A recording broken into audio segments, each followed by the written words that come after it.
आज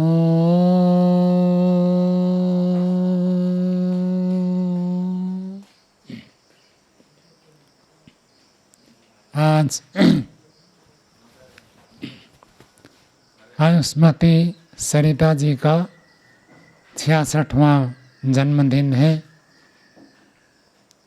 जन्मदिन एक विशेष अवसर होता है। परमात्मा ने हमको उस दिन इस संसार में जन्म दिया, भेजा। तो परमात्मा ने भेजा तो किस लिए भेजा है?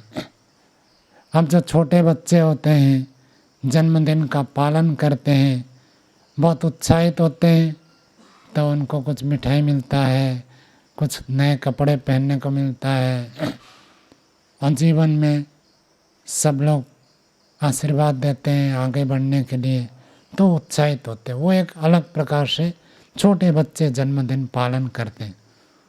और जो बहुत छोटा होता है, जैसे हमारा अभी यहाँ जयव्रत जी का हुआ था, वो तो 1 साल ही पूरा हुआ था, तो उनको तो कुछ पता नहीं है। उसका जन्मदिन हम लोगों ने पालन किया। थोड़ा बड़ा होता है, स्कूल जाता है, तो उसके एक जन्मदिन पालन एक अलग होता है।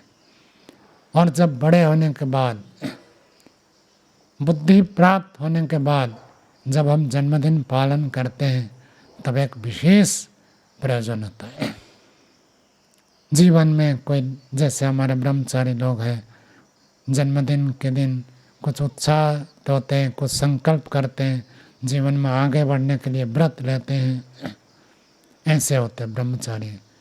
उसी प्रकार के युवा वर्ग जो होते हैं, उनके लिए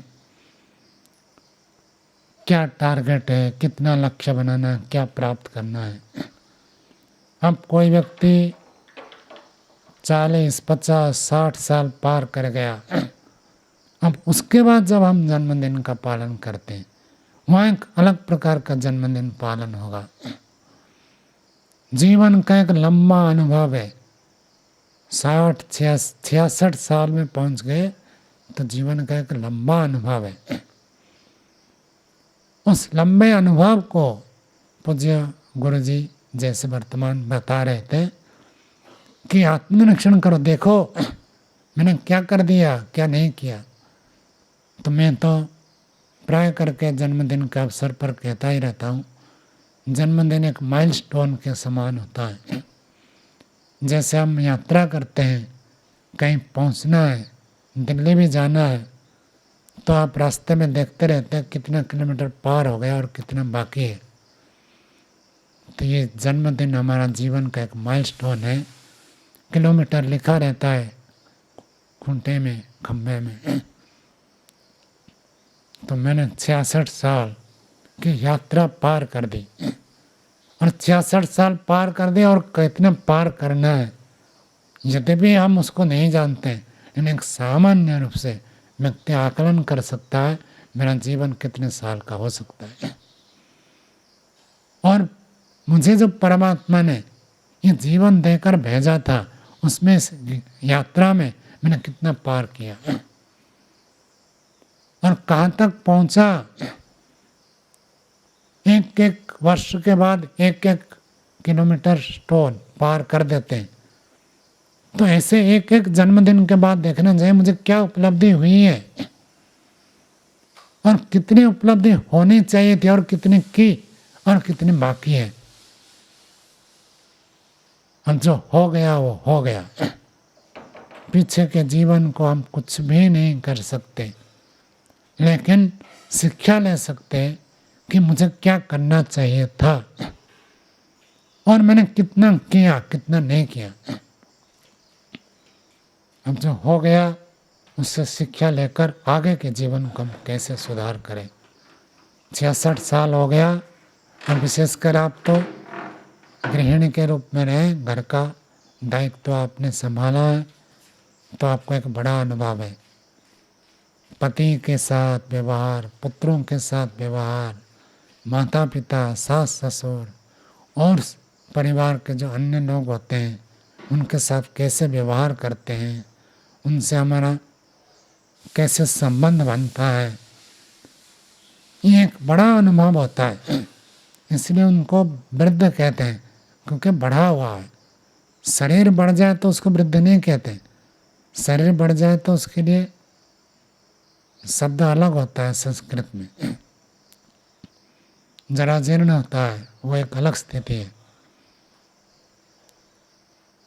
लेकिन जब वृद्ध कहते हैं तो वृद्ध का अर्थ होता है बढ़ा हुआ। तो शरीर बढ़ने के साथ साथ व्यक्ति का अनुभव बढ़ता है, उस अनुभव से लाभ लेना है। अब इतना सारा हो गया, जीवन में सुख भी आपने भोगा हो, दुख भी भोगा होगा, जरूर भोगा, इसमें कोई संदेह नहीं। सबको सुख दुख भोगना पड़ता है। अनुकूल घटनाएं घटी होगी, प्रतिकूल घटनाएं घटी होगी, इन सब का आपका एक विशेष अनुभव है। अब इस अनुभव को लेकर जीवन में आगे क्या करना है। परमात्मा ने हमको एक जीवन दिया है, जिस प्रयोजन के लिए दिया है उस प्रयोजन को पूरा करना है। पूज्य गुरु जी ने जैसे निर्देश किया है, सब कुछ भगवान देता है। आपका जन्म हुआ था, जन्मदिन है, तो जन्म हुआ था, जन्म आपके चॉइस में नहीं हुआ था। किस माँ के गर्भ में आप जाएंगे, किस पिता के औरत से जन्म लेंगे, वो आपके चॉइस नहीं था। आपको तो पता ही नहीं था कहाँ जाना है, तो किसने जन्म दिया। और माता पिता के पास कैसी शिक्षा, कैसी दीक्षा, कितनी संपत्ति, कितनी साधन, कितनी सुविधाएं, कितने साधन थे, वो आपको कुछ भी पता नहीं था। वो परमात्मा ने दिया। एक तो उस परमात्मा का हम धन्यवाद करें, कृतज्ञता प्रकट करें, एक बात। दूसरी बात है, जीवन में परमात्मा के अनुकूल आचरण करना है। परमात्मा सारा सृष्टि को निर्माण करके संचालन करता है और सब कुछ को नियंत्रण परमात्मा करता है। ऐसे घर में जो गृहिणी होती है उनका ये दायित्व होता है। माता को निर्माता, निर्मात्री कहते हैं। माता ही तो निर्माण करने वाली होती है। और जो घर में गृहिणी होते हैं, नौकरी नहीं करते, घर में रहते हैं, उनके एक बड़े जिम्मेदारी होती है और एक कुशलता पूर्वक पूरे परिवार को एक सूत्र में बांधने का काम जो करते हैं वो गृहिणी करती है। अब ये अनुभव आपके पास है। अब परमात्मा ने जीवन दिया है तो परमात्मा की कृतज्ञता करते हुए जीवन में कैसे हम परमात्मा की ओर जीवन को बढ़ाएं। अब जीवन में आपने तो नौकरी धंधा कुछ किए नहीं, तो पतिदेव नौकरी में थे, धन का कोई अभाव नहीं है। अब पीछे भी आपकी धन की चिंता नहीं, आगे भी धन की चिंता नहीं है। अब जीवन को साधना में बनाना है। इसलिए ऋषियों ने विधान किया, ब्रह्मचर्य आश्रम में व्यक्ति विद्या अध्ययन करता, बहुत उत्साह होता है, जीवन में नई चीज़ों को प्राप्त करना, उमंग होते हैं, कैसे मैं आगे बढ़ूं। और गृहस्थ में एक परिपक्वता आती है, क्योंकि पाने की जो लालसा है वो युवावस्था में होती है।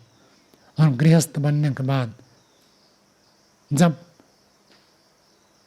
नौकरी हो गई, धन की प्राप्ति हो गई, परिवार की प्राप्ति हो गई, एक अनुभव से परिपक्वता आती है। उस परिपक्वता को लेकर के व्यक्ति जीवन को आध्यात्मिक उन्मुख करने के लिए ऋषियों ने वानप्रस्थ का विधान किया है। वानप्रस्थ का अर्थ जंगल में जाना नहीं है। यद्यपि यह बड़ा जंगल है, फिर भी केवल जंगल में रहने को ही वानप्रस्थ कहते, ऐसी बात नहीं है। वनसन संभक्त हो, जहाँ पर अच्छे प्रकार से परमात्मा की भक्ति हो, उसको कहते हैं वन, संस्कृत के हिसाब से। उसकी ओर प्रस्थान करना, जीवन को भक्तिमय बनाना है। जीवन में जैसे पूज्य गुरु जी अभी कह रहे थे, श्वास लेते हैं, पानी पीते हैं, सर्वत्र परमात्मा का अवदान है। परमात्मा ने सब कुछ दिया है। ऐसी जो अनुभूति करते हैं उसी को कहते हैं परमात्मा की भक्ति। एक एक श्वास में, एक एक भोजन के ग्रास में, एक एक बूंद पानी पीते समय हमें परमात्मा का अवदान बोध हो। परमात्मा ने दिया है और परमात्मा ने जीवन को दिया है। प्राय करके हमारे सत्संग में मैं बताता रहता हूँ, जीवन में समस्त राग द्वेष को समाप्त कर देना, यही सबसे बड़ी उपलब्धि है। और इसी के लिए परमात्मा ने मनुष्य जन्म दिया है।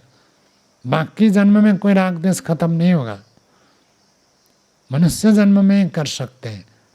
तो इसी को योगाभ्यास साधना, इसको हम ईश्वर की उपासना के माध्यम से कर सकते हैं। परमात्मा के प्रति प्रीति बढ़े। परिवार में जो उपलब्धि होनी थी वो उपलब्धि हो गई। अब परिवार की चिंता नहीं है। अब परमात्मा ने जीवन दिया है, इस जीवन की सफलता किसमें है उसको विचार करना है। मैं ये नहीं कह रहा कि घर में कोई काम न करे, काम करे, लेकिन उसको परमात्मा के द्वारा भावित करके करे। हर काम को पूज्य गुरु जी जैसे कहते हैं ईश्वर प्राप्ति के लिए ही करना है। रोटी खाते हैं तो भी ईश्वर प्राप्ति के लिए, पानी पीते हैं ईश्वर प्राप्ति के लिए, चिकित्सा करते हैं क्योंकि स्वस्थ होंगे तो हम जल्दी योगाभ्यास करके ईश्वर साक्षात्कार कर सकते हैं। सब काम ईश्वर की प्राप्ति के लिए ऐसे भाव से ओतप्रोत होकर करना है। यही वानप्रस्थ का लक्ष्य होता है। और जब व्यक्ति की ऐसी स्थिति बन जाती है तब फिर वो संन्यास लेता है। तो हमको जीवन परमात्मा ने दिया है, तो जो जीवन जीना था, युवावस्था फिर गृहस्थ काल, वो पूरा हो गया। अब भक्ति प्रधान रखना है। दिन भर के जीवन दिनचर्या में अधिकतर समय हम परमात्मा की भक्ति के लिए लगाएं। प्रत्येक काम को ईश्वर भक्ति के अनुकूल बनाकर करें। यही आपके लिए शुभ आशीर्वाद है। इतना कहकर वाणी को विराम देते हैं। ओम।